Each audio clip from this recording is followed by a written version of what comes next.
You follow the bundle of linen through winding streets that smell of clay, bread, and Nile silt. The sun dips low, scattering amber light on walls the color of honey. Your guide, a woman named Jedit, balances a stack effortlessly on her head, her posture perfect despite the long day. You walk like a foreigner, she teases. You glance down at your sand-covered feet and shrug. Because I am one, you reply. She grins. Then tonight you'll walk like an Egyptian, slow, steady, and pretending the dust doesn't exist. You trail behind her toward a courtyard where other women gather around baskets of fresh cloth. Here, the atmosphere shifts. Less work, more domestic calm. Children chase a chicken, an old man snores in the shade, and someone hums a tune that sounds as old as the river itself. Jedit sets her bundle down with a soft thump and sighs, her muscles loosening. Now, she says, we fold what the sun has blessed. You kneel beside her. The linen is warm, soft, smelling faintly of smoke and river wind. As you watch her work, you notice the efficiency, smooth gestures learned over years, edges meeting perfectly. It's like origami, you murmur. She tilts her head. Like what? You wave a hand. Never mind. Future nonsense. The rhythmic folding becomes its own kind of music. Lift, shake, fold, press, sigh. Every few minutes, someone adds commentary. News about neighbors, the price of barley, a particularly lazy husband. It's the kind of gentle chatter that fills the space between one breath and the next. Historians still argue whether linen production was primarily a female trade or if men shared in every stage. Evidence shows that women dominated spinning and weaving, but in temple records, both genders appear as washermen and pressers. You realize you're watching a microcosm of that debate, women guiding the domestic ritual, while men handle temple and trade. A balance, like everything else in Egypt's carefully ordered world. Nearby, a small girl tries to mimic her mother's folding technique, producing a lumpish square that looks more like a pillow than a garment. The women laugh gently, and her mother smooths it out, saying, "Even Isis dropped her thread once." A touch of myth to soothe embarrassment, Egyptian parenting at its finest. As dusk settles, Jedit leads you into the inner room of her home. The walls are lined with jars, baskets, and folded stacks of linen bound with reeds. Each bundle has a faint design stamped near the edge, a small lotus, an eye, a falcon. House marks, she explains. So we know what's ours when it comes back from the temple or the washhouse. You trace one with your finger, marveling at how delicate it feels, like a signature written in thread. The air inside is cooler, scented with flax oil and incense. A lamp flickers, throwing gold light on the folded stacks. These will go to the storeroom tomorrow, Jedit says. We keep them sealed against dust, and beetles, and sometimes nosy cousins. You smile.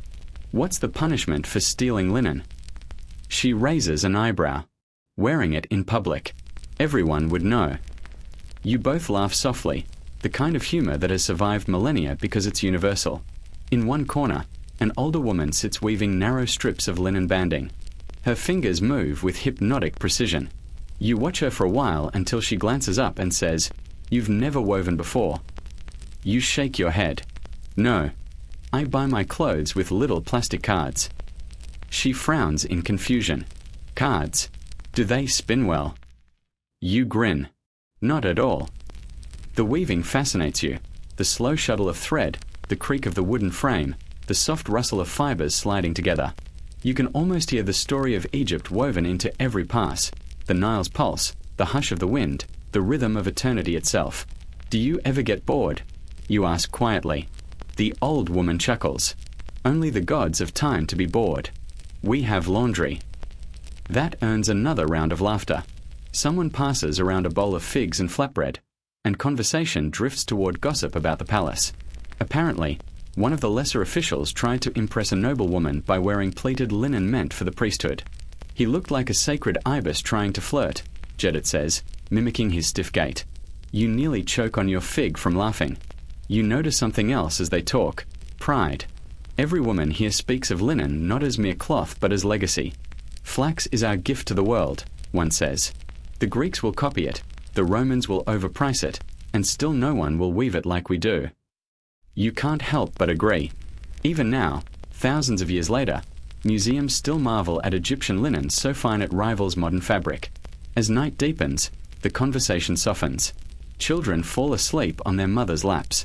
Someone lights another oil lamp, filling the room with a warm, buttery glow. You feel your own eyelids grow heavy, lulled by the rhythm of the women's voices and the faint rustle of cloth.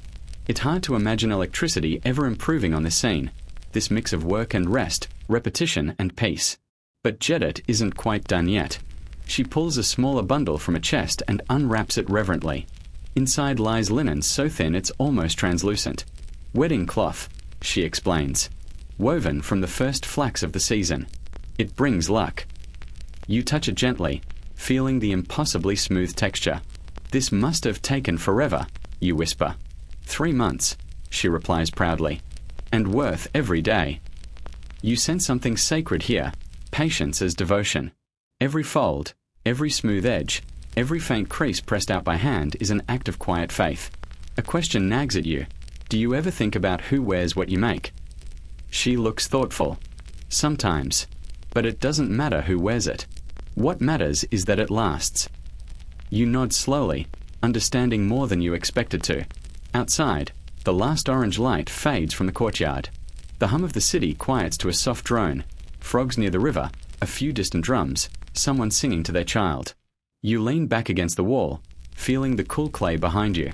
The folded linens gleam faintly in the lamplight, stacked like pale monuments to order and endurance. You glance at Jedit one last time. She smiles faintly, eyes half closed. Tomorrow, she murmurs, we start again. The river never stops flowing, and neither do we. You let her words settle. The rhythm of ancient life continues, steady, humble, eternal. You close your eyes and imagine those folded linens breathing in the dark, holding centuries of sunlight in their threads.